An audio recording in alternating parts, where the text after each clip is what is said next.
Since you guys already worked on certain, what is it called, some security things like an access control list or any other firewalls, if you have worked on it, you might be heard about something called as a policy, right? So what is a policy is all about? What do you mean by a policy? And why do we need it? Any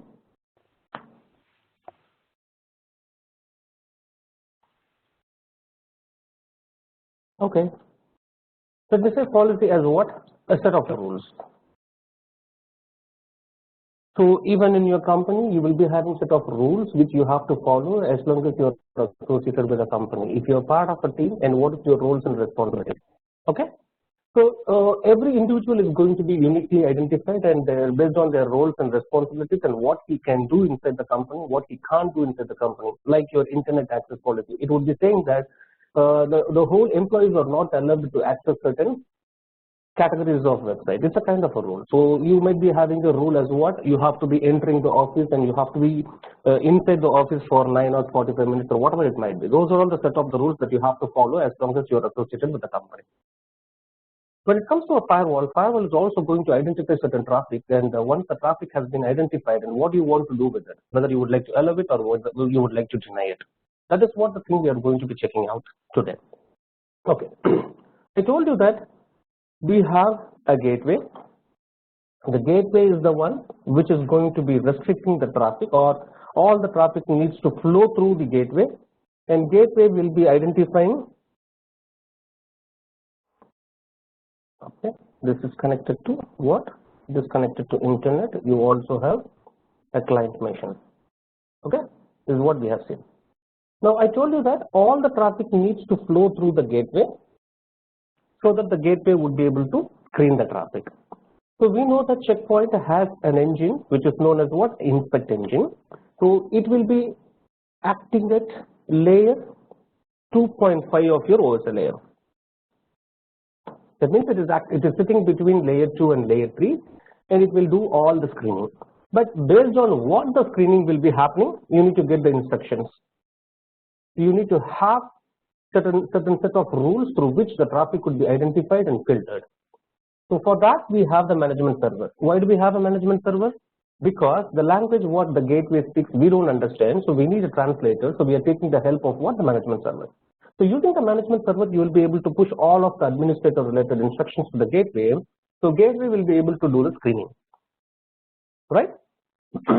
Now, in checkpoint, I'm just going to categorize this one as what? Implied rules versus explicit rules. Implied rules are the rules which are going to be generated automatically based on the options that you are going to be setting up on the gateway. Just for an example, so the gateway will be having certain set of rules to allow the traffic. That is what I told you, right? So my point is, when I was trying to associate the gateway with the management server, how the traffic would have been associated or how the traffic would have been allowed. So without any rule, the traffic will not be allowed. So you have to have a rule through which the traffic can be identified and allowed or denied. Okay, if that is the case, when I was trying to associate the gateway for the first time with the management server, how the gateway would have identified the traffic without any rule? Hello, you guys are there, right? Hello? Yeah, Gopi. Yeah. Okay, fine. There was no noise at all, no? So I was wondering. Okay, so let's say that the gateway doesn't have, by default, none of the firewall will be having any rules. If they don't have the rule, how the traffic could be identified or how the traffic can be identified and permitted or denied? So what I'm trying to explain here, gateway doesn't have a rule, so no traffic can be identified. If no traffic can be identified, so none of the traffic could be permitted. If this is the case, how the association of the management server or how the association of the gateway with the management server is happening? Because anyway, management server needs to send some data. The management server needs to send some traffic. The gateway doesn't have any rule. Obviously, it has to be denied. How this is happening? So Let me show you that one first of all. When I check the global properties, this is where the global properties is available. You are seeing that one something called as what firewall implied rules. Can you see this one? Firewall implied rules. The first section says that accept the control connection. The first section says what? Accept the control connection. When I have entered the IP address of the gateway, it is trying to communicate with the gateway. Gateway was asking for the one-time password, which was called as what? SIC, Secure Internal Communication Key, or one-time password. The moment I have given the password, this control connection is getting enabled. Do you understand what I'm saying? Yeah. So the management server is being identified as the trusted source for getting the instruction. After giving the IP address of the gateway on your management server, it is trying to communicate with the gateway. Gateway is intercepting the traffic and asking for the OTP. Since the OTP what we have given is correct, the gateway is also accepting the control communication control connections from the management server. Is that clear? Yeah. Okay. Now this is what, like this we have variety of options. Can you check the NAT? NAT you have certain options. You have authentication. Now we were talking about the firewall. In firewall we have something called as what implied and explicit rules. The implied rules is what we are talking about here. So if I'm going to check or uncheck anything here, the respective rules gets created or deleted automatically from the rule base.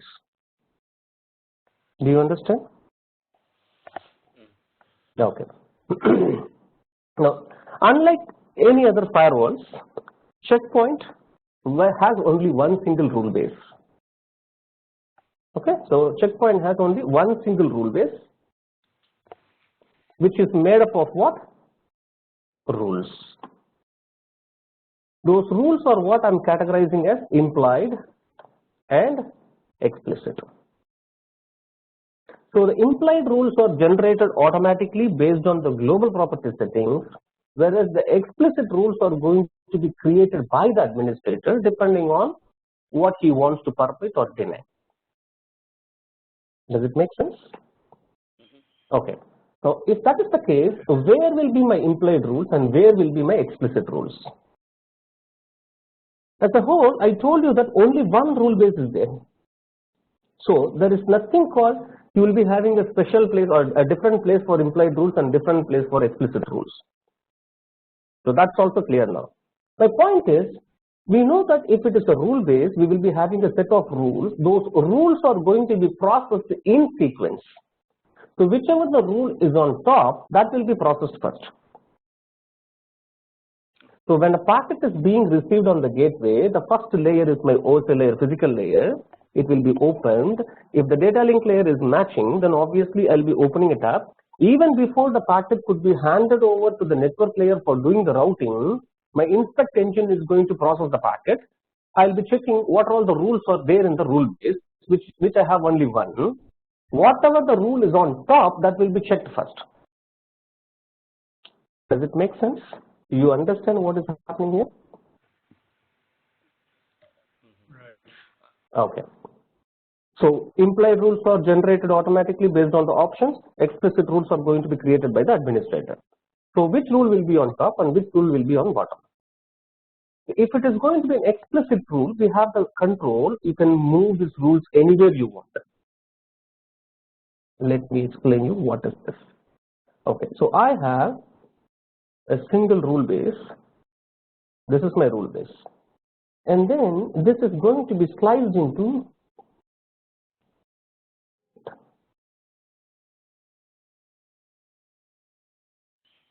I have something called as what? Implied and explicit. So this is the way the rules are being organized. So there will be a little bit change. I'll tell you that one when I'm trying to finish off this lecture. So what is that? Implied rules are going to be on top of explicit rules. Why this is? Okay, so based on the options whatever we are selecting here, I told you that certain rules are going to be generated. So and the rules as it is being placed inside the rule base, it will be processed. And if I'm going to have the control connection as an implied rule, and if it is going to be kept after the explicit rule, assume that you are denying all the traffic, even the control connection will also be denied. Is that clear? So I'm keeping these. I'm sorry. Can you repeat? Okay. So if I'm going to keep the implied rules after the explicit rules, so as per my diagram, if I'm going to keep the implied rules after the explicit rules, let me say like this.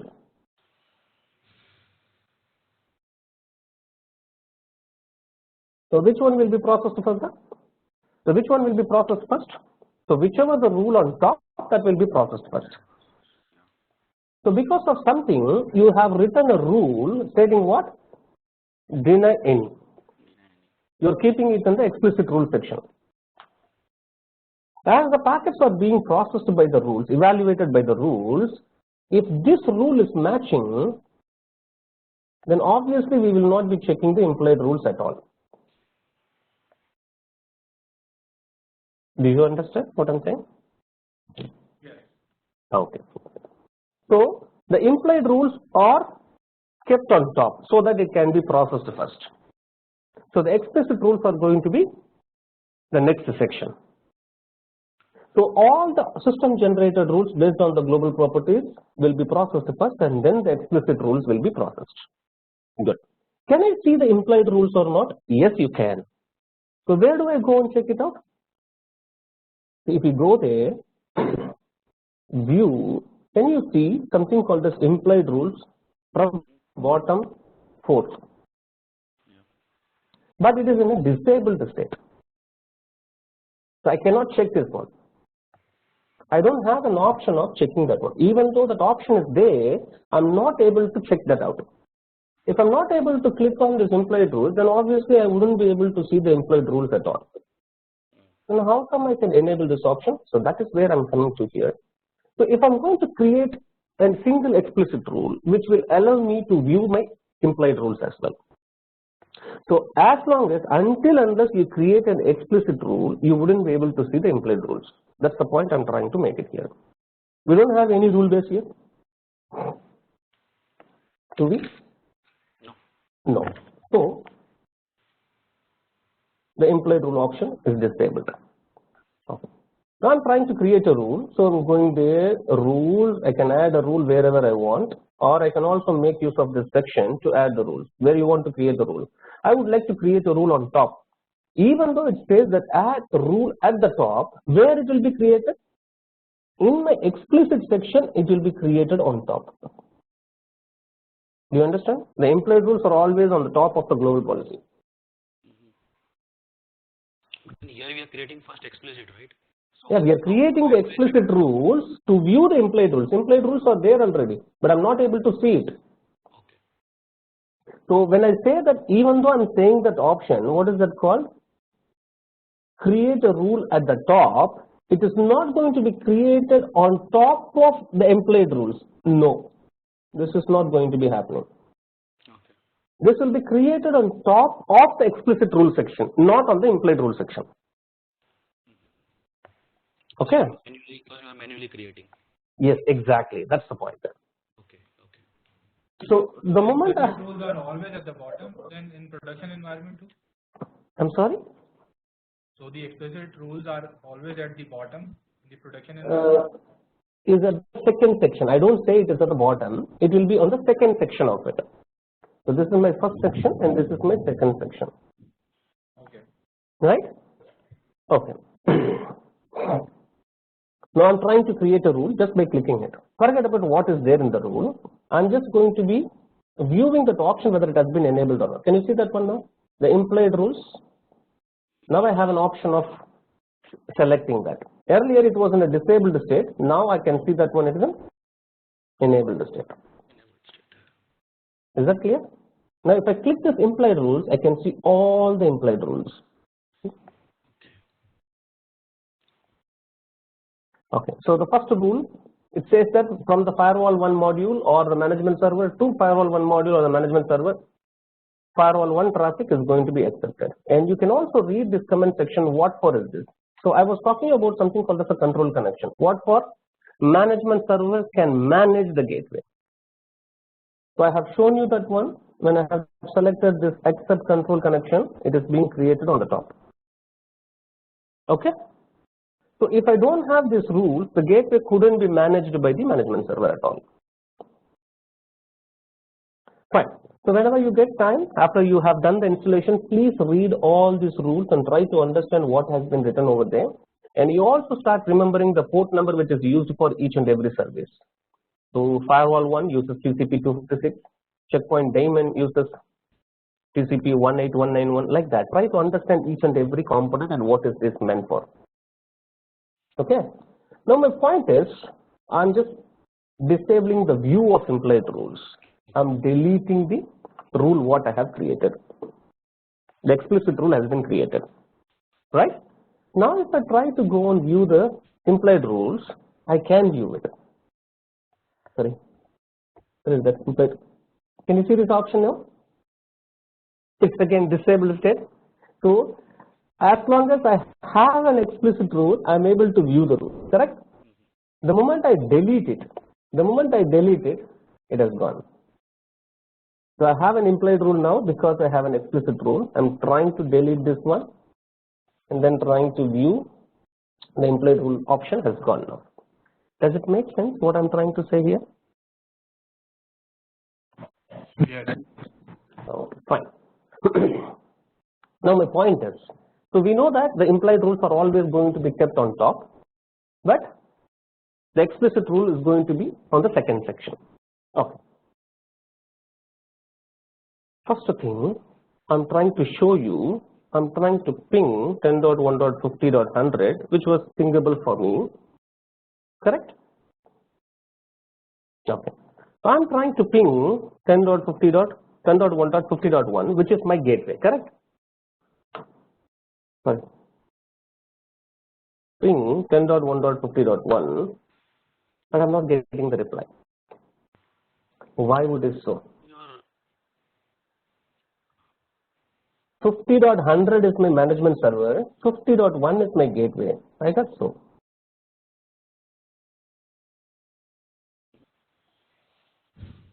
This is 50.1. Can you see this one? Ethernet 1 has an internal interface. 10.1.50.1 is the IP address associated with it. It is not allowing me to ping it. Okay, let's try to understand what is that. Okay. When I was checking the global properties, I have seen something called as what? By default, the gateway is not accepting any of the ICMP traffic.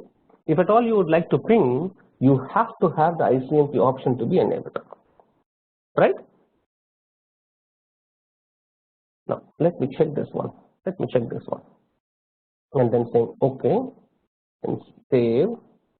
So where we have done these changes on the management server. So whenever we do the changes, we are doing only on the management server. We have to pass this information to where? The gateway. So to push this instruction or the changes to the gateway, I have an option of what? Install policy. When I say install policy, the changes whatever you have done is being compiled into a language called as an inspect, and then it is being forwarded to the gateway. Do you understand what I'm saying? So the nuances of how this pushing is going to happen will be explained in CCSC content. What we are discussing here is CCSA content. Okay. So Zubair, when we are getting into the CCSC content, we will be discussing about that. Don't worry on that. How this conversion and how this policy is being converted into a policy file and being forwarded to the gateway, and which module on gateway will be taking up that policy and processing it. Those things we will discuss in detail when we come to CCSC content. Okay. Okay. So now I'm trying to push the policy. So in CCSA, what is that you are trying to understand? So when you do the changes, you are doing it on the management server, but anyway you have to push it to the gateway for processing.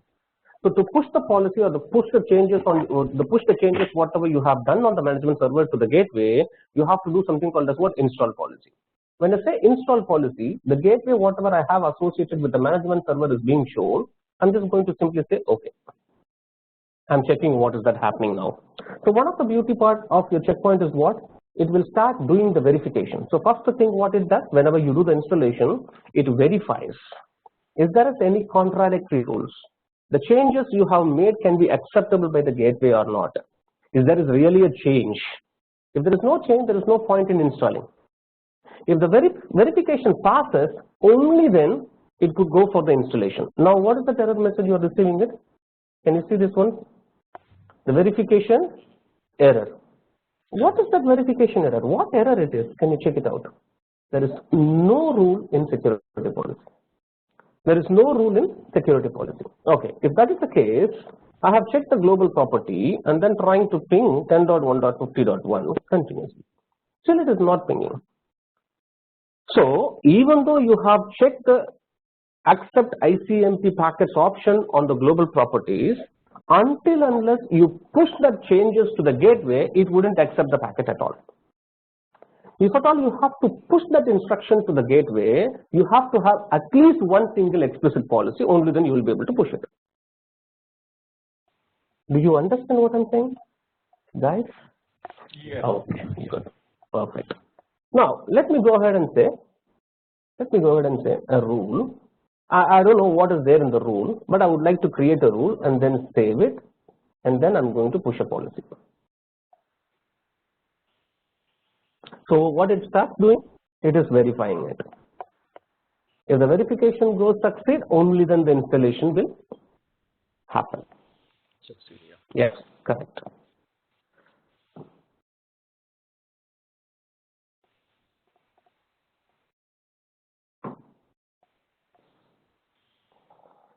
So everything is based on policy out here. Yes.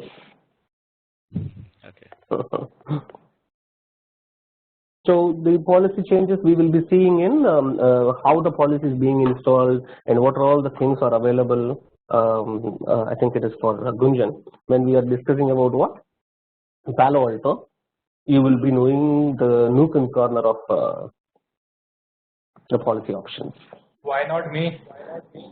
Because you are not registered for Palo Alto. I will register for it. I'm sorry? Hello?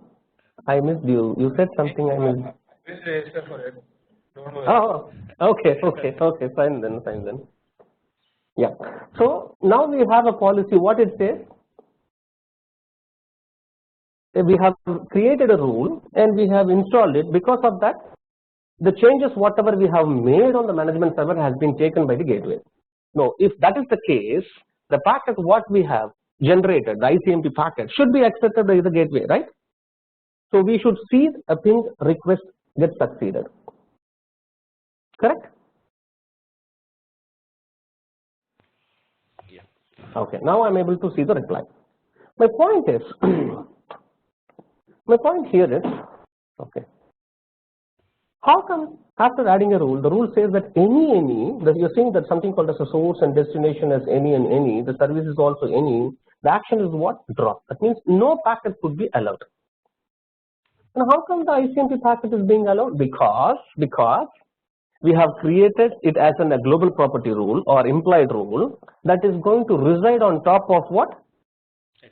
Explicit rules. Please remember this one because I'm going to introduce a change when I'm completing this policy section. Okay. Okay. So now let's say, yes, please. Yeah. So whatever policy, whatever explicit policy I create, instead, if I denying some traffic, if I suppose I'm denying ICMP traffic out here in explicit, okay, but on implicit it is allowed, so it will allow the ping. Exactly. That is the point I was trying to make it up. Okay. Right. So okay. So the point what you are trying to say is, if I would like to allow only some selected ICMP packets, correct? Then what you have to do? You have to write a rule. Explicit policy. Exactly. You will be writing an explicit policy. But anyway, the implied rule what you have created will reside on top of this explicit rules. Still, it will be allowing all the ICMP packets. That's the point, right? Yeah. Okay. Now, okay. Since the discussion started, let me finish it here as well. Now, I also going to introduce a new section here, which is the section number 3. Which can be a continuation of your implied rules. So when I'm working with the rules, the implied rules or explicit rules are going to be on second section only. I don't have a choice. Whereas implied rules can be kept on top of explicit rule or after the explicit rules. So the implied rule, you have two sections in a policy. One is on top of the explicit rule, the other one is after the explicit rule. Do you understand? Okay. But how do I keep the rules where I want? If I'm going to keep the implied rules on top, what do I have to do? Similarly, if I have to keep the rule after the explicit rule, what do I have to do? If you go there in the global properties section, so this is what I have done. Can you see a drop down box? Yes. When I say first, we know what is that first section. In the policy, you have three sections. I told you. The first section is your implied rules, means which is on top of explicit rule. Okay. Yeah. Okay. Then I say last, it is going to be kept after the explicit rule, which is nothing but the third section of it. Right. So first means the first section of your rule base. Last means last section of your rule base. But I'm also seeing something called as what? Before last. What is this before last? Okay. First and last is clear, right? Yes. Okay. Before last alone, I will explain you little bit later. Right? Okay. So it is in before last section. Okay. Now let's try to understand what are all the components of a rule and how that could work. Okay. Okay, so rule base is made up of rules. Rules have three components or three sections into it. Every rule has three different components into it. First component is an identification component. Second component, your action component. And the third component of any rule would be optional component. So what a rule is going to be doing it? A rule is going to identify the traffic first of all. But how the traffic is going to be identified or how the packet is going to be identified is being taken care by the identification section. Once a packet has been identified, what is that you would like to do? That will be taken care by what? Actions. Certain optional parameters could be associated with these rules, something like I would like to enable this rule depending on time of a day or day of a month or day of a week, whatever you call it as. I would like to do that one. Then I have to take an optional parameter. I would like to enable logging of a rule. Then I have to take the section of what? Optional section. Option as the name of the component itself says, it's an optional component. It is not mandatory. You can also ignore them. Whereas the identification and action, you have to work on it. How a packet could be identified first of all. Normally, I told you the stateful inspection firewall is also a packet filter, but it has the ability of maintaining the state of a connection, and it can understand the relationship of a communication. If a question is being asked, the response is going to be given by the server. The firewall which sits between the client and server could understand whether it is a response for the request what has been sent or not. Anyway, now if that is the case, how the packet is going to be identified? So I have something called as what? Source, destination, and service. So based on these three components of a packet could be identified. Okay, source. What could be a source? It could be a single IP, it could be a subnet, it could be a network, it could be a group of networks, it could be a CIDR component. It could be anything as long as an IP address is there. Similarly, the destination could also be a single IP. Correct? It could be a single IP or it could be a subnet, it could be a network or whatever it might be. There's the services. We know what kind of a services. All the well-known services, widely used services are available internally inside the checkpoint, and if you're using a customized services, then you can use it. Say for example, if you're planning to use a HTTP which is running on TCP/80, this service is already available inside the checkpoint. You don't need to create it. Whereas the source objects, destination objects, you don't have a choice. You have to create it. Assume that the same HTTP is running on a different port number. I'm calling it as a custom HTTP. Then you have to create this object. Say for example 8888. You have to create this service, only then you can call it. Similarly, source, destination, and custom services needs to be created first. Now, how this is going to be created, I'll explain you. But anyway, Checkpoint calls each and every component as an object. Right? Source, destination is a network object. Custom HTTP is a service object. Okay, let's see here how this is going to be look alike. Can you see this one? This is a network object. We have variety of network objects here. I have a network object, I have a checkpoint object. All this part of what? Network objects. Similarly, I also have the services. All the well-known services, widely used services are already created by the checkpoint, and you just need to use that one.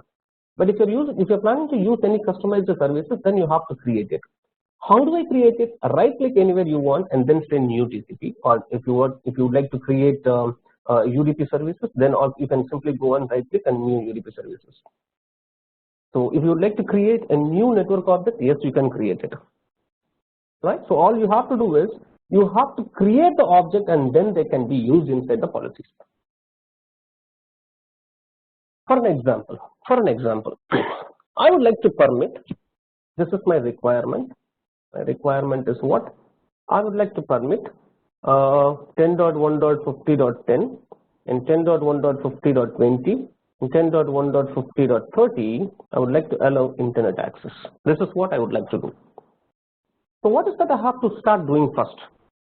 I need to identify the source objects 10.1.50.10, 10.1.50.20, 10.1.50.30. These three individual objects need to be created first. My destination will be what? Mostly it will be any, correct? There's a service what I'm going to be using for accessing the internet. I would like to allow the DNS, HTTP, which are well-known services which could be called directly from the system created objects. A well-known object, right? So that has been created already. So I have to create these three objects first, and then I can call them in a policy. So how do I create it? I'm just going there. I'm going to create a new network, or I'm going to call it as admin PCA. So that's the name I have given. So Checkpoint works with the concept of color, which will help you to uniquely identify a different group of devices. So admin PCA, I can start identifying with a color called as the olive green. So network is what my first IP is 10.1.50.10, an individual IP. So the subnet mask is going to be 255.255.255, all 32. Means if all the 32 bit of given IP address is matching, then this object is matched. So that's why the mask is what? 255.255.255. Okay, fine. So I have created the object. Can you see this object here? Now I need to create PCB and PCC. How? I can create an individual object one by one, or I can also go ahead and say clone an object which is PCB. The IP address alone is going to be changing. So 10.1.1 has been created. Now I need to create one more which is PCC, and the IP address is what? 30. Right? Now I'd like to allow these three machines to access the internet. I have a variety of ways of doing it. So please observe what I'm doing, because I just need to explain certain things. That's the reason I'm following this methodology. Okay. Now, so the first section is what I told you, that identification section of any rule, until the service section is called as what? Identification section. So rule number is going to be there. Hit count can be seen here. If you like to name the rule, you can. So for example, I can just double clicking this section, I'm giving it as what? Internet as a name of rule. So these are not going to match against the packet. Of course, hit count will be matched, but not like the source and destination. How many packets have been matched against this rule is what going to be called as what? Hit count. Right? As of now, no packet has been matched. Now, what is my source? Source is the source field of your received IP packet.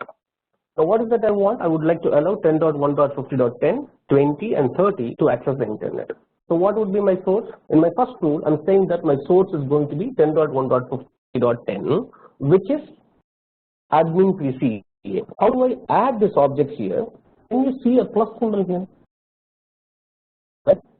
When I mouse over this source, I think that the plus symbol is getting shown over there.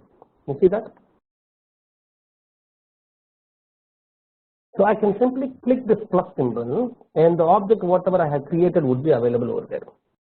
So my source is what now? Admin PCA. My destination could be anything. My destination could be anything. Service, what is that I'm going to be allowing it is, I'm going to call a domain. My domain UDP based service, I'm just going to be allowing it. My first rule says, if the traffic is coming from 10.1.50.10, destination any for UDP, this is the first section of my rule base, which is identification section. My second section comes into picture now. What you would like to do with if this rule is matching against the received packet. So I have an option of drop or accept. Correct? So the second section is what? An action. If the rule is being used for matching the packet and the rule is matched against the received packet, and what you want to do with it. So the actions, what I'm saying is accept. Accept means what? Permit. But I'm also seeing some options like drop and reject. So accept means simply permit the traffic. Drop and reject. What would be the difference between these two? Let me say this. Action. What are all the actions I have? Accept, drop, reject. So accept means permit the traffic. Drop means deny the traffic. Correct? Then what would be reject is all about? Deny as well. And why do we have two different actions? If they are going to be simply deny the traffic, and why do we have to have two different actions? Obviously, there must be some sort of difference between drop and reject. When I say drop as my action inside the rule, the packet will be dropped immediately. Of course, yes. Even if I say reject, the packet is going to be dropped immediately, but a negative acknowledgement will be sent back to the sender. When I have the action as drop, the packet will be simply dropped. If my action is reject, the packet will be dropped, and negative acknowledgement, that means your packet has been dropped, will be sent to the sender. Okay, let me take a case. Just imagine you are sitting inside your office and you are trying to access some portals. Okay, I don't know whether for Zubair, Facebook is allowed from your company? Yes. Okay, how about for you, Gunjan? No. Okay. You are trying to access Facebook, Gunjan. What you see on your browser? I would say some company policy that it is rejected. Okay. Now, assume that as your negative acknowledgement. So I'm just comparing it. Don't take the literal meaning of the example what I'm giving to you. Okay. If I'm going to have Zubair, you are following me, right? So when Gunjan is trying to access Facebook from his company, of course Facebook is not allowed. Instead of that, he is seeing a warning message. As per the company corporate internet access policy, you are not supposed to access this portal. Right? If I don't have that negative acknowledgement, of course anyway I'm going to drop it. If my action is simply drop, Gunjan wouldn't be able to access Facebook. Am I right or not? Yes. But still, he will try to repeat that request. Okay, there might be some problem in Facebook. Let me try to resend the request.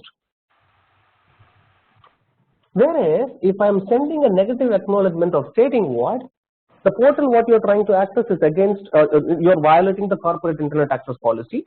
I'm just giving some sort of warning message to Gunjan. Because of that, he knows that okay. So these kind of these categories of portals we are not supposed to access. I will not be sending the request anymore. Okay.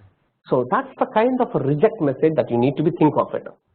So drop, simply drop, whereas reject, drop the packet and send a negative acknowledgement to the requester. Okay. So apart from that, you could also see some actions as legacy. Can you see one more option at the fourth place? Accept, drop, reject, and legacy. When you see legacy, there are certain options would be available: user authentication, client authentication, and session authentication. When we look into identification and authentication, there is a section called an introduction to LDAP integration, which is part of your content. When we come to that section, we will discuss about these three. Okay. So as of now, we know three actions. One is accept, drop, and reject, and what each and every action will be doing on received packet. We also understood that. Is that clear? Okay. Now, this is where the optional section comes into picture. Okay. So track. I told you that if you would like to enable some logging on the received packet, the packet, whatever the action associated with the rule will be executed, plus the details of the data could be tracked, say for log or alert or SNMP, whatever you want. You can account, you can also send an email, you can send an SNMP trap, whatever you want you can track, do it. But anyway, this is optional. So I'm just going to be enabling the log for this rule. Yes, of course. If a packet is matching against this rule, of course the packet will be permitted, as well as the details of the being collected and sent to the log server, which we will be discussing the next section. In your Smart View tracker, we will be seeing all those things. Okay. So the first option is what? Tracking. The second option is what? Install on. The main benefit of going for distributed installation. So let me erase this one. Oh my God. Let it be there. Let it be there. Let me open up one more MS Paint. Okay. What is that I was trying to explain? Okay. The benefit of going for a distributed installation, and assume that you have multiple gateways, and this is going to be my gateway 1, and I could also have gateway 2. So these gateways could be managed from a single management server. As long as this gateway and this gateway is associated to the management server could manage both of them. Now, if this rule, what I'm creating, supposed to be installed only on gateway 1, not on gateway 2, then what I can do, I can select this installation target as what? I can go and specifically say that which gateway I have, which target I would like to add. I can be very specific to it. So when multiple gateways or multiple blades are being managed from a single location, if you would like to say that this rule needs to be installed on a specific gateway, not on all, then you can write it here. On which blade or on which component of your checkpoint the traffic needs to be, or the rule needs to be installed. So in my case, I have only one gateway, so there is no point in saying install on. Even if I delete it, it will be showing what? It is going to be simply a policy target. That's all. Okay. Right? Whether I'm going to select a specific target or general target doesn't matter in my case, because I have only one single gateway associated with the management server. And then a time. What is it, the time? Why this time object is being associated or being seen in a rule? Okay, take a case. Let's take a case.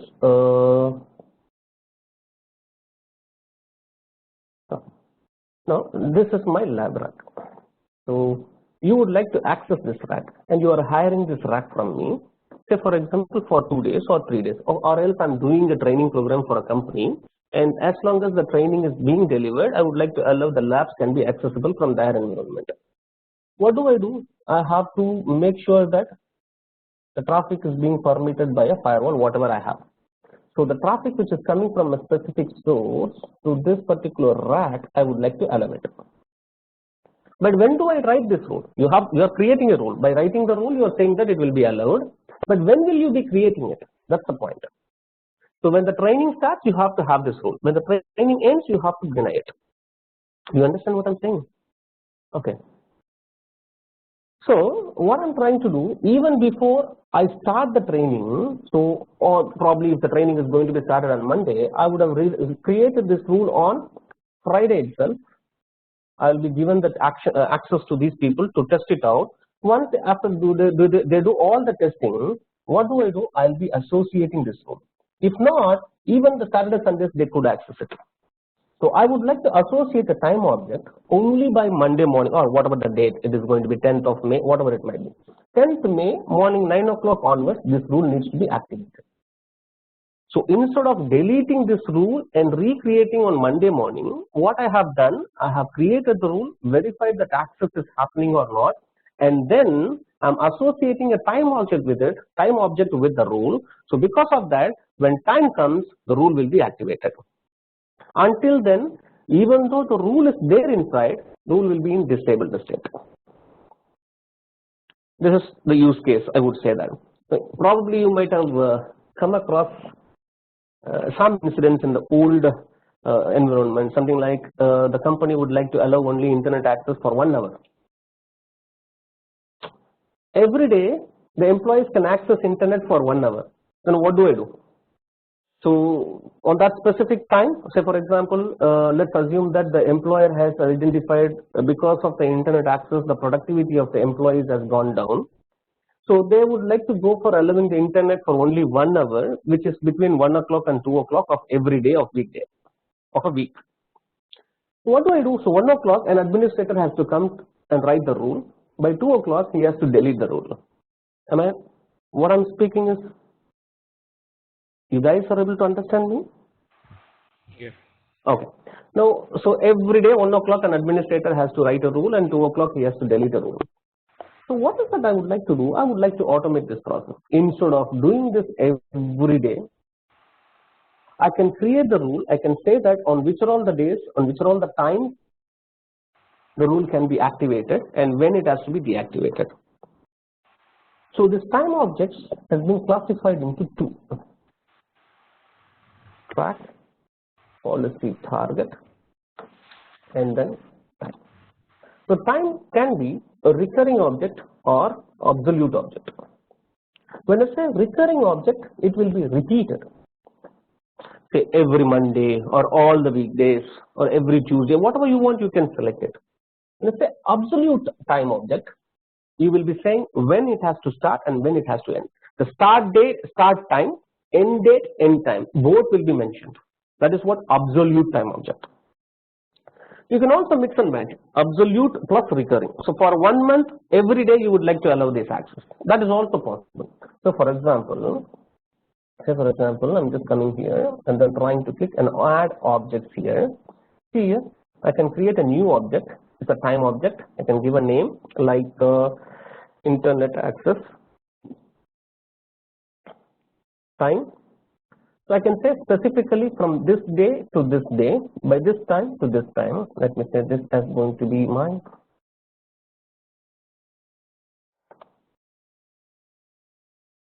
May 2017, starting from 8 o'clock in the morning, ending by 5 o'clock in the evening.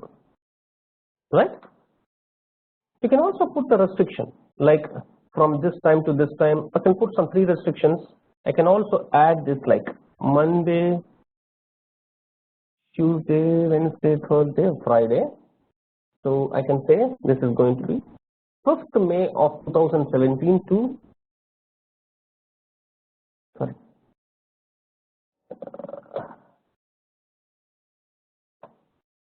Okay. So 1st May, sorry, 10th May of 2017 to 9th June of 2017. I can pre-create this rule, and depending on the day and time, date and time, rule can be activated or deactivated. Do you understand what I'm saying? Yes. Oh, good. So you can associate a time object with the rule and then the comment. From my perspective, I would say the comment is the most important section of it. Though it is not going to treat any packet, but still comment is playing a very critical role for a support engineer. See, most of the time, the audit will happen in a year. An auditor may question you why you have done this change. We might have done this change because of some request came in, and we might have done this change somewhere about some 6-7 months prior to this question being asked. How do you remember each and everything? Okay, first of all, as an administrator, we are doing the configuration on all these infrastructure devices. but we are not requester, we are not approver. If someone is requiring something to be allowed, then he is raising a request, a respective approver will be approving it. All we are doing is what? We are implementing the change. If the approver is denying that request, obviously we are not going to be implementing it. Am I right? So when something is being requested, someone is approving it, we are implementing it. But when a question is being asked, when an audit is happening, a firewall auditor or security audit administrator may be questioned like what? Why you have done this role? We don't know anything about it. So my point, what I normally suggest to all my students, you put the ticket number, whatever the ticket number, if it is going to be a remedy ticket, whatever the ticket number you have, just put the number. So that when a question is being asked, you know that, so because of this ticket only that change happened. So the ticket will be having the complete history of the request.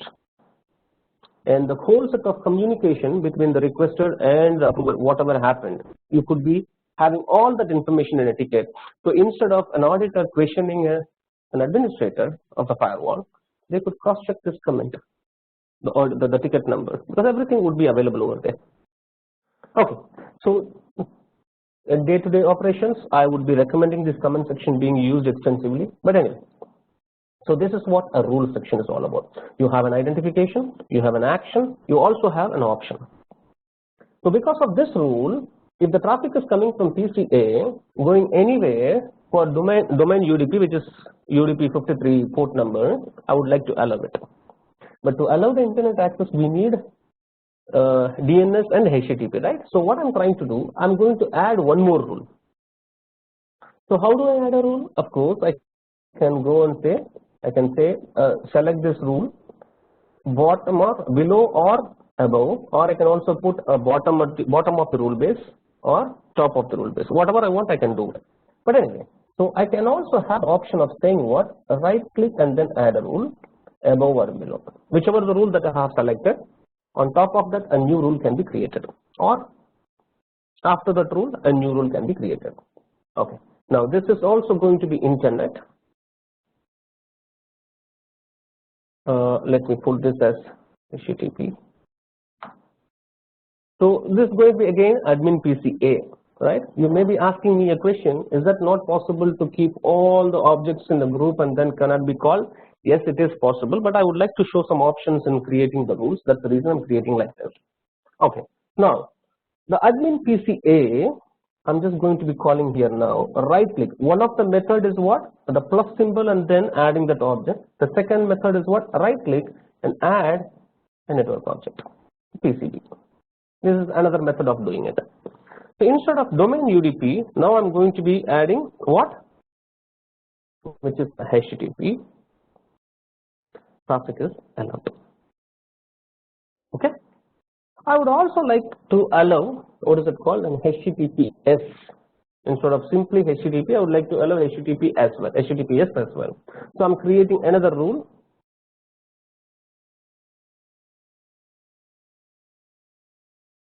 So one method is what? Clicking the plus symbol. The second method is what? A right click. And the third method, can you see this one? PC1 admin PCA. I can simply drag and drop to the respective place. And then the service is going to be what? HTTPS. Action is going to be permitted. Okay. So my requirement is not only for admin PCA. I would like to allow the internet access for admin PCB as well as admin PCC. So what I need 3 more rules for admin PCB. I also need, sorry, this is PCB, yeah. I'm sorry, I think I have selected the wrong object. Yeah. So I have 3 rules which is allowing the traffic coming from admin PCA this time to any of the destinations if these 3 services. What is that? It's a domain lookup, a name lookup, HTTP or HTTPS. The traffic will be permitted based on my rules. Now what is that I want? I would like to allow the same set of traffic for admin PCB also. Now what do? I have to create 3 different rules. I also have the choice of doing what? I can copy this rule I have selected the rule number 1 and then selecting the rule number 3 and then pasting it below. This is an internet access, right? But I'm just editing it now. Right? So all I have to do is rest of the sections are perfect, only the source needs to be modified. Okay. Now I need admin PCB. Okay, right, just drag and drop here. Is that clear? Yes. Okay. So I need 2 more rules for PCB. I also have the choice of doing what? So I need to have domain UDP, HTTP and HTTPS, right? So I'm just, instead of copying 1 rule, I also have the choice of copying 2 rules. I can, more than 1 rule can be copied. So paste below. Now this is for PCB.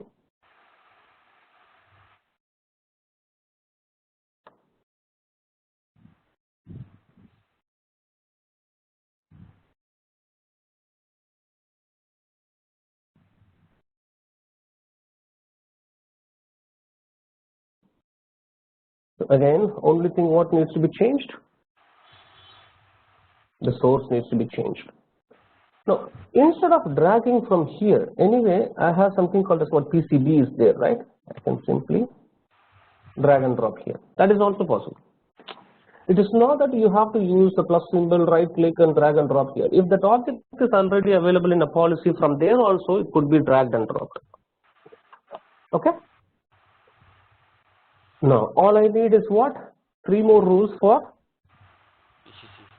PCC.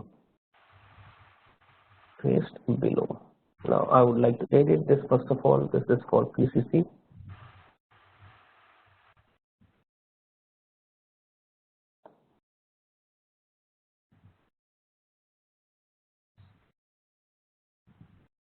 Okay. Instead of PCB, this has to be PCC.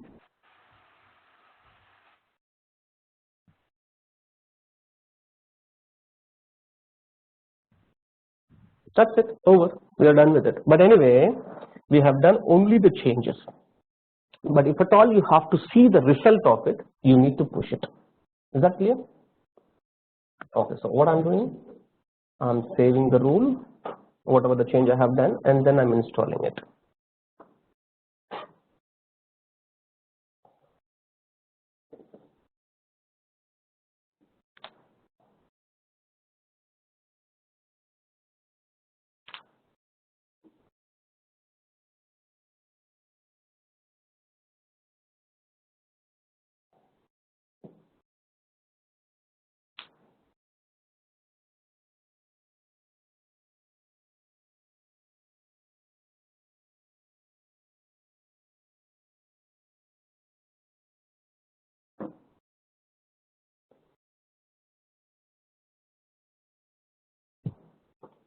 Okay. Now the rules are there. So obviously the packets, whatever as per our rule we have created, will be permitted. If a received packet is matching any of these rules, obviously it will be permitted because we have only the rule base with rules, action with accept alone. This is acceptable condition, means what I'm trying to say, if you have many rules, the rule base can have rules only with action as permit. Why? We don't have any problem. This is okay. What I'm trying to say, when a packet is being received on any of the interfaces of the checkpoint firewall, so after processing the layer 1 and layer 2, it will be given to the kernel where we have these policies. The policies are going to be evaluated in sequence. In which order it has been kept, the same order it will be processed. Assume that the rule number 1 is matching. What it will do? The action is what? Permit. Immediately the packet will be permit. What if the rule number 1 is not matching? It will try to match the packet against the second rule. That's what we normally call it as a sequential matching. My point is, if none of the rule is matching, what will happen? So we have some rule bases with rules. Sorry, we have one rule base with rules. If none of the rules inside the rule base is matching against the received packet, what is that the firewall will do? We have something called as what? Implied deny rule. So if no packet is matching against the rest, any of the rules in our rule base, the packet will be denied. So we can have the rule base with rules which is having an action only as permitted. So all my rules can have action as permitted. But what if all my rules are having as an action deny? If a packet received packet is matching against the rule, that will be dropped. The received packet is not matching against the rule, that will also be dropped because of the implied deny. Do you understand what I'm saying? Yes. Okay. So if you're keeping the deny action rules, then obviously make sure that you are writing another rule to permit the traffic. You cannot have the rule basis with rules of action deny only. Right. So that is also okay now. My point is I would like to test it out. Can I access the internals from my internal host machine? As of my firewall policy, yes, it is possible. But you need to understand the infrastructure, whether the traffic can be allowed or not. So I have a setup like this.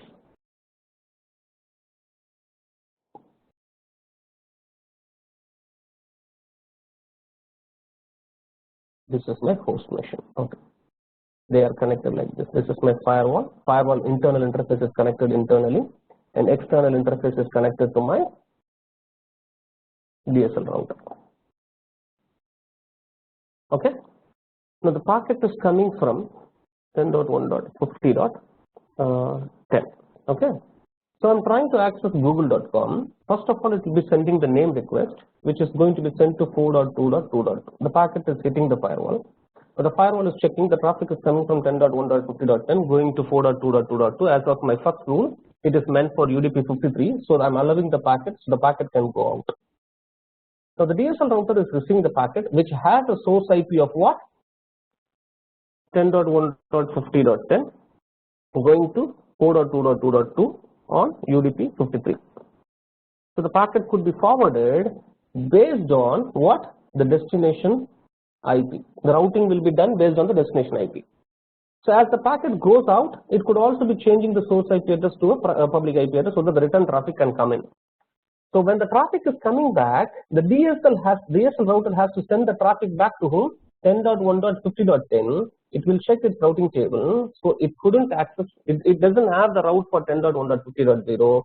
It will drop the packet. So the request can go. The reply couldn't come. So the browser will be throwing an error message. The page cannot be displayed. Do you understand what I'm saying? If I have a way to add a route on DSL router, then the return traffic will come. Anyway, let me show you whether it is accessible for me or not. Let me open up a browser.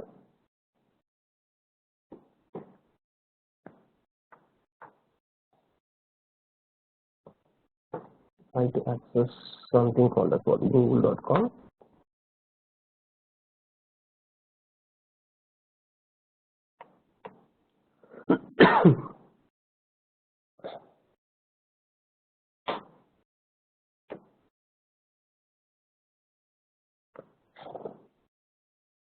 So it's not happening.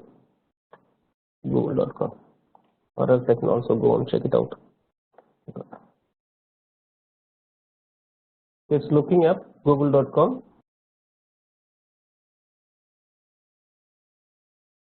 Still nothing is happening.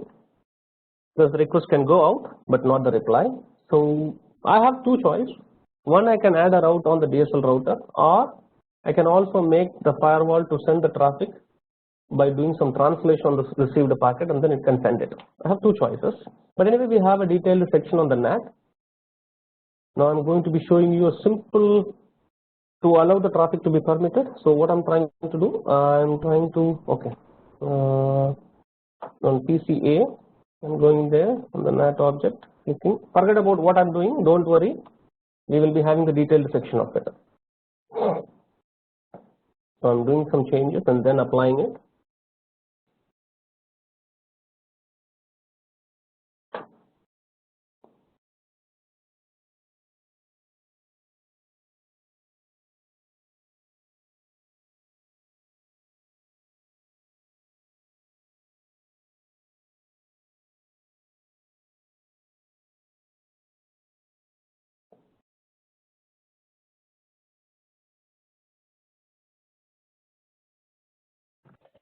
Hey, Gopi, Yes, please.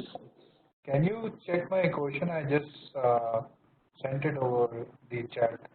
Is it? Let me check it out. One question from the beginning. When I installed the lab as per our first, I was able to ping my gateway. I didn't add any explicit policy, but today you were not able to ping.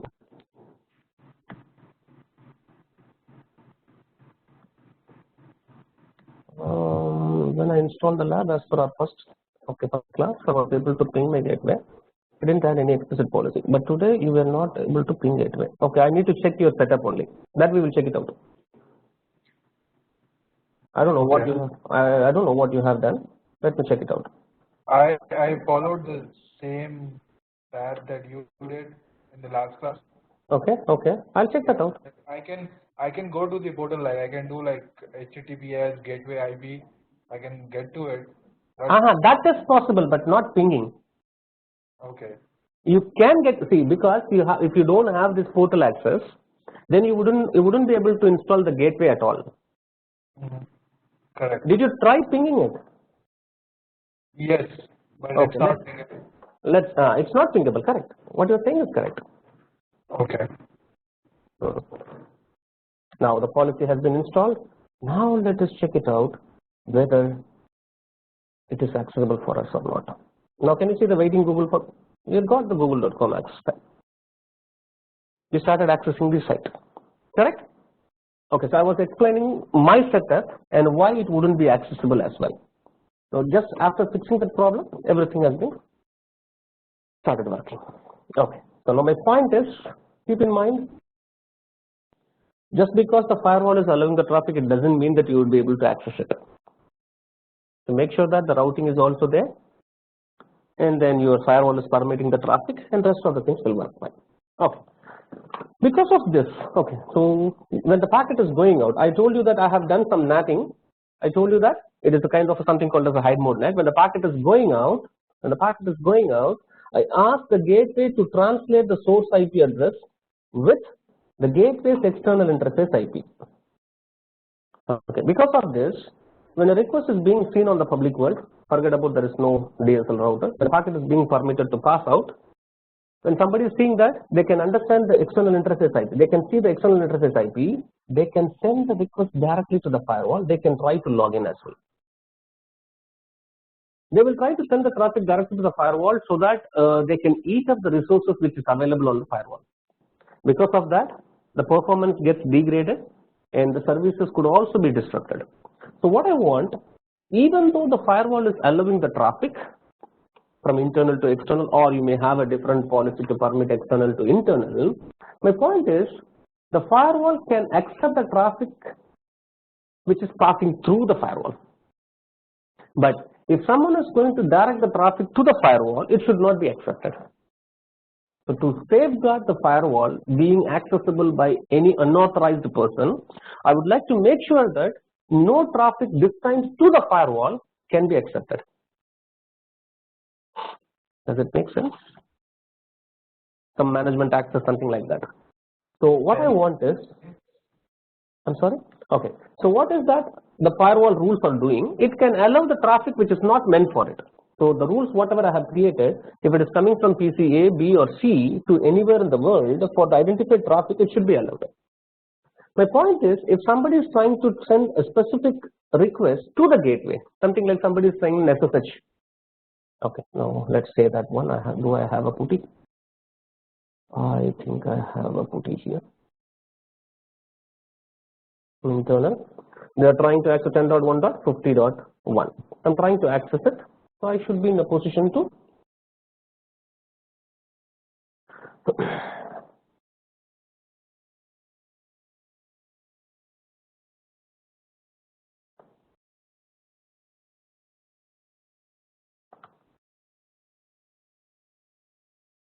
I don't want someone to put in my or SSH access to my, what is my external interface IP? You remember anything on that? You remember on that? 192.160.4.140.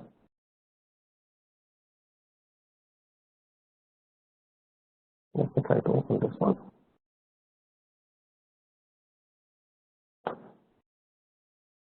Did I allow SSH access or not? Okay, but anyway, try to ping. 4040. Yes, it is pingable from anywhere.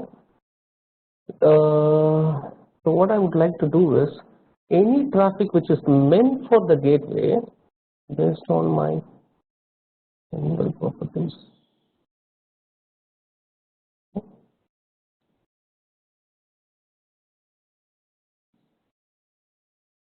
It should be allowed. I don't know why it is not being allowed. Anyway, like no rule. Okay, fine. But still it should be allowing it, no? Why it is not allowing? I don't know. I may need to cross check it. Why it is not being allowed? Okay, assume that. Let's take a scenario. You would like to allow this SSH to be used for managing this gateway from your branch office as well. Again, you need to write a rule, only then it could be allowed. Using that rule, you can make sure that the request coming from your branch office could be accepted by the gateway for the management purposes.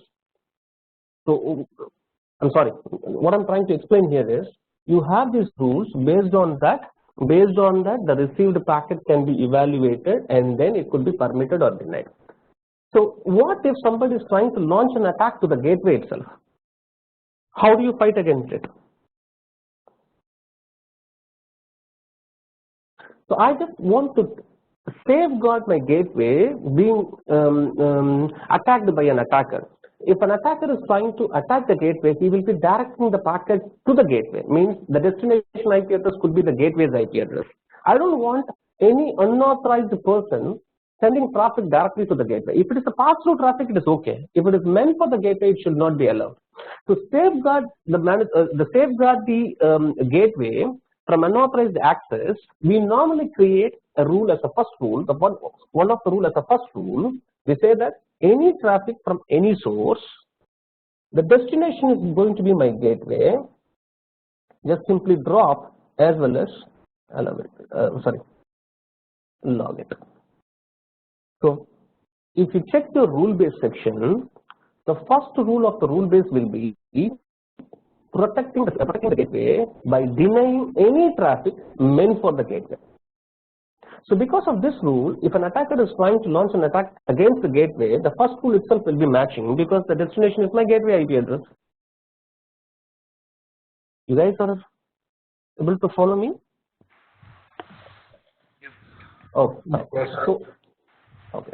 So any traffic coming from any of the sources to the gateway should not be allowed. But at the same time, if a packet is being dropped or allowed, that doesn't matter. But anyway, here in this case, any traffic destined to the gateway should be dropped as well as it has to be logged. So that in log you can see what all the packets has been dropped because of this rule and from where it has been originated. So from checkpoints, I'm sorry. Yeah, so there won't be any explicit deny because we are trying to allow specific source, right? Yes. Anything received other than PC, A, B, and C should be denied, right? Should be denied, yes. So checkpoint calls this specific rule as what? Stealth rule. Stealth rule is a rule which an administrator will be creating through which no traffic can be allowed if it is destined to the gateway itself, as well as the details of the packet is going to be logged. Is it clear? But if you want the management access to happen, then you can write a rule above of it, or whatever you want, you can keep it as SSH access.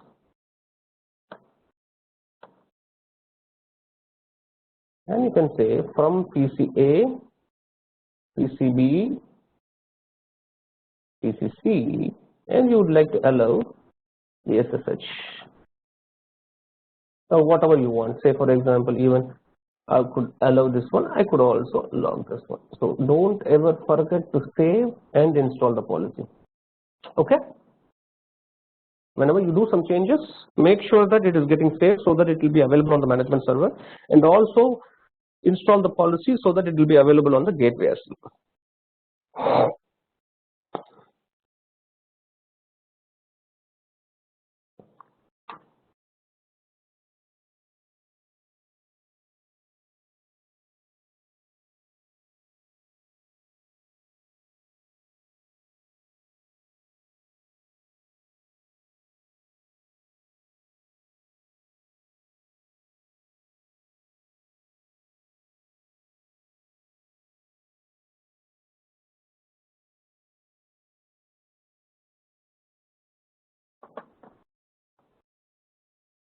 Okay.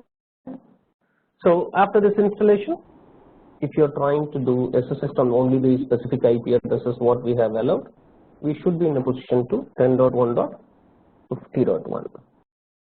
We should be in a position to access it. Yes. Admin here the latest SSH. Okay. So I'm able to access it. So this rule, Checkpoint calls it as what? Stealth rule. Which rule? This rule. So if you want some management access to be allowed, then make sure that you are writing the rule on top of stealth rule so that it will be allowed. So the next point is, if no rule is matching against the received packet, no rule is exactly the received packet is not matched against any of the rules. None of the rule is matching. Then what the firewall will do? It will be dropped. But if you would like to keep track of it, assuming that what packets has been dropped because of no rule match, you don't have a mechanism. If you would like to log the packet details which is being dropped because of no rule is matched, you don't have a track record. You cannot do that one. So what I'm trying to do, finally a last rule will be created. A last rule will be created which said what? Any deny. Anyway, even though I'm not going to have this rule, the packet will be dropped. But by having an explicit deny rule, I have an option of logging it. Does it make sense? Yeah. Okay. So this rule, Checkpoint calls it as cleanup rule. Okay. Now my point is, when we were discussing in the beginning, if I'm going to accept the ICMP request and I'm going to keep it first, I cannot restrict what ICMP packets can be allowed. Correct?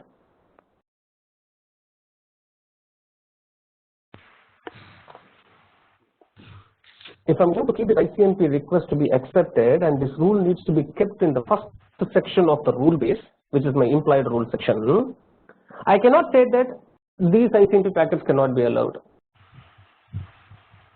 Because anyway this rule will be matched first after you keep your explicit rules, right?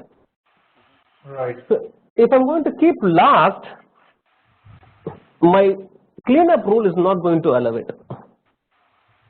Correct. So that is where the before last comes into picture. Anyway, my cleanup rule will be always at the last, but I would like to keep this rule before last.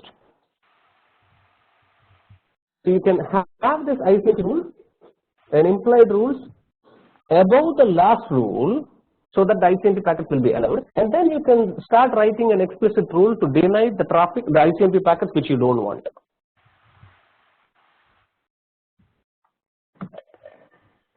Right.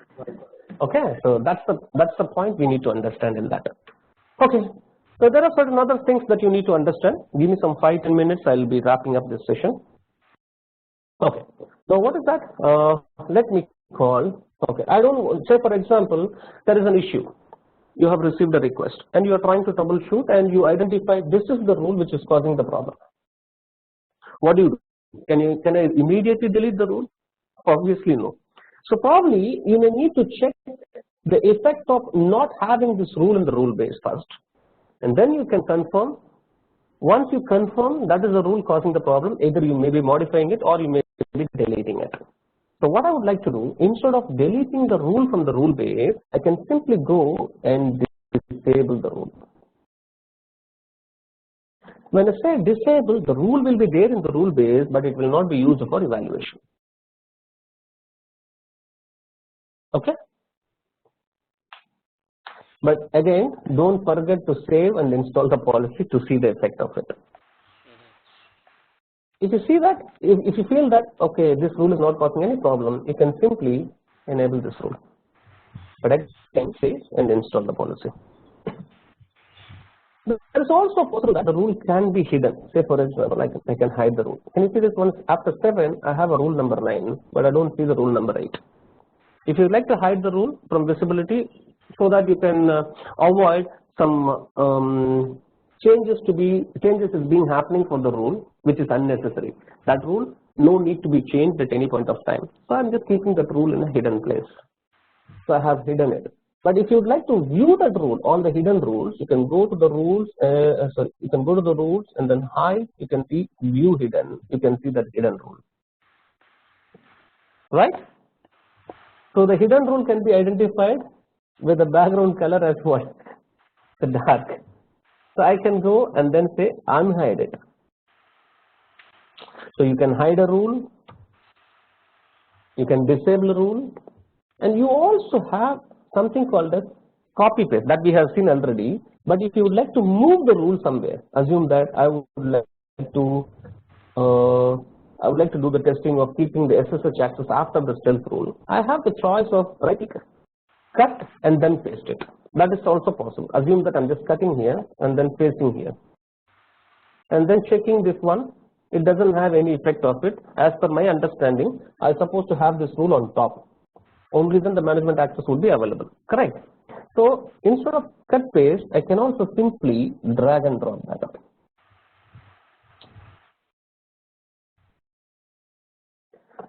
So cut, copy, paste is possible.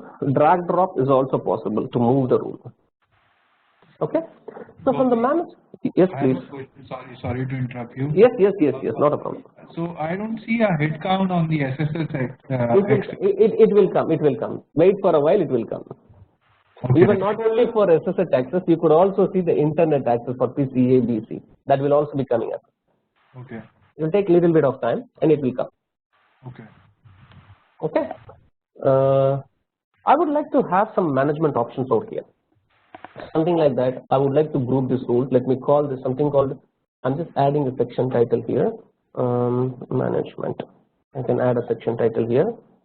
I can have like PCA. I can have something called as a section title of PCB. I can also have a section title of PCC. And then PCC. Oh, sorry, this is clean up, right? Okay. The benefit of adding the section titles, you can simply collapse them and keep them in one single view. So, for example, if you have some problems in PCB, you don't need to review all the policies. And all you have to do is go to the PCB section and then check it out. All the rules are there as per our requirement. This will help you to group the rules according to their access level or whatever you want. So, for example, this could be for branch office 1, one group of rules for branch office 2, and another group of rules for branch office 3. If some issue is coming up in branch office 1 or 2 or 3, you can go to the specific section of those rules, which is meant for allowing the traffic to that particular group, and then you can start troubleshooting it. And if you'd like to add a rule to permit some additional application to be accessed, and then you can go to that section, you can write that rule over there, so that all the rules will be under the same group. Do you understand what I'm saying? Yes.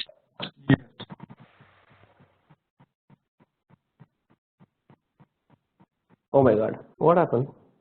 I think it is Zubair.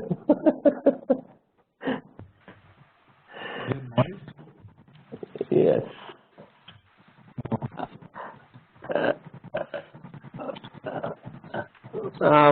We are not able to hear you. Hello, can you hear me? Nope, it is like we are hearing you like you are talking from a hollow place. I think like a lot of echoing, a lot of breaking. Many things are coming up. Can you hear me? Yes. Okay. I don't know. Something wrong with my laptop or something. Okay. So don't ever forget to save and install the policies. Okay. Now, if you would like to create a group, there is also possible to create a group of network objects. I can say this one, admin PCs, and then add these groups, these members of the group, and then this group can also be called inside the role base.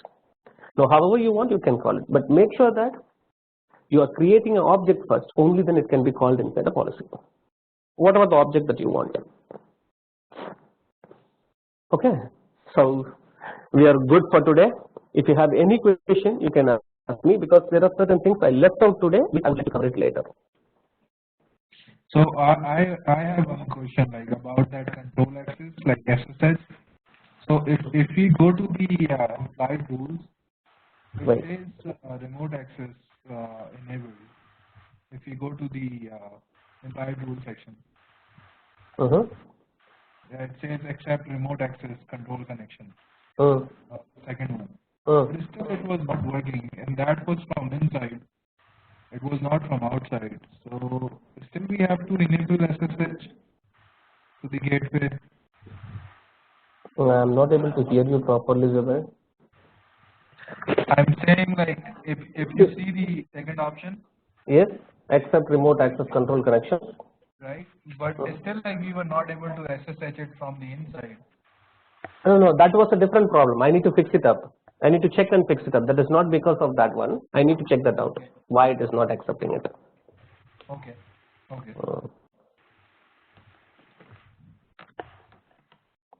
Okay. Anything else you want to ask? I'm good for now. I'll go through it again. I guess I will have a lot of questions then. No. Sure. You will get it. You should be free to ask me those questions. I'll post this one again in my YouTube channel.